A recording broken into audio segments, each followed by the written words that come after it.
राष्ट्राचा। नमस्कार, मी सुद्धा संध्या लाईव्ह मध्ये आपल्या सगळ्यांचं स्वागत। राज्य विधिमंडळाच्या अर्थसंकल्पीय अधिवेशनाचा आज शेवटचा दिवस असून हा दिवस अत्यंत वादळी ठरण्याची शक्यता आहे। उपमुख्यमंत्री अजित पवार यांच्या अपघाती निधनाच्या धक्कादायक वृत्तानंतर संपूर्ण राजकीय वातावरण तापलंय। या प्रकरणावरून विरोधकांनी सरकारला धारेवर धरले असून आज सभागृहामध्ये मुख्यमंत्री एकनाथ शिंदे आणि उपमुख्यमंत्री देवेंद्र फडणवीस यावर अधिकृत उत्तर देणार आहेत। मुंबईतील अर्थसंकल्पीय अधिवेशनाचा आजचा शेवटचा दिवस आहे आणि हा शेवटचा दिवस विविध मुद्द्यांवरून गाजण्याची शक्यता आहे। आपण जर पाहिलं तर पुण्यातील पाणी पुरवठा प्रश्न देखील आज वादळी ठरणार आहे विधान भवनात। एकंदरीत आपण जर पाहिलं तर इतके दिवस अजित पवार यांच्या निधनाविषयी चर्चा थोडी कुठेतरी झालेली होती, मात्र आज मुख्यमंत्री देवेंद्र फडणवीस आणि उपमुख्यमंत्री एकनाथ शिंदे आज या झालेल्या चर्चेला कुठेतरी उत्तर देणार असल्याची माहिती देखील मिळालेली आहे। त्याचबरोबर आपण जर पाहिलं तर सत्ताधारी पक्ष असो किंवा विरोधी पक्ष असो, आज दोन्हीही पक्ष पत्रकार परिषद घेण्याची देखील शक्यता आहे।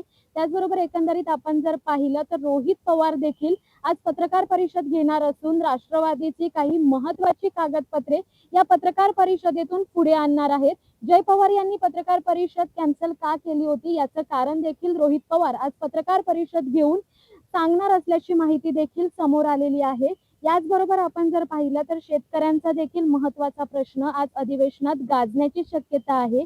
आपण जर बघितलं तर या अधिवेशनात इतके दिवस खरं तर विरोधी पक्षांनी आंदोलन कमी केल्याचे दिसलेलं आहे, त्यामुळे विरोधकांना देखील कुठेतरी टोला लगावण्यात आलेला आहे। त्याचबरोबर आपण जर पाहिलं तर सत्ताधारी पक्षाला सत्ताधाऱ्यांविरोधात देखील आंदोलन कुठेतरी करावं लागलं होतं। यांसारखे अनेक मुद्दे जे आहेत ते अधिवेशनात झाले, मात्र या अधिवेशनात आपण जर पाहिलं तर सरकारने अधिवेशनात विविध आश्वासने दिलेली, त्या आश्वासनाचा सरकारला कुठेतरी विसर पडला आहे का असा टोला आता विरोधकांनी लगावलाय। त्यामुळे आजच्या शेवटच्या दिवशी अजित पवार यांच्या निधनाविषयी नेमकं काय चर्चा होणार, मुख्यमंत्री आणि उपमुख्यमंत्री याला उत्तर काय देणार हे पाहणं आता तितकंच महत्त्वाचं ठरणार आहे। त्याचबरोबर आपण जर पाहिलं तर उद्धव ठाकरे असतील, उपसभापती नीलम गोरे असतील, यांचा देखील कार्यकाळ संपलेला आहे। काल त्यांचा शेवटचा दिवस होता। काल संध्याकाळी विधान भवनाच्या पायऱ्यावरती त्यांचं फोटो सेशन म्हणजे समारोप देखील करण्यात आलेला आहे। त्यामुळे आजचा शेवटचा दिवस कोणत्या मुद्द्यांवरून गाजतो, मुख्यमंत्री असो उपमुख्यमंत्री असो काय उत्तर देणार किंवा काय महत्त्वाचे मुद्दे आता समोर आणणार हे पाहणं आता तितकंच महत्त्वाचं ठरणार आहे। व्हिडिओ जर्नलिस्ट शेखरसह मी धनश्री, दैनिक संध्या, मुंबई। ताज्या आणि महत्त्वपूर्ण बातम्या पाहण्यासाठी आजच आमच्या संध्या लाईव्ह न्यूज चॅनलला YouTube वर सबस्क्राईब करा आणि बेल आयकॉन प्रेस करा।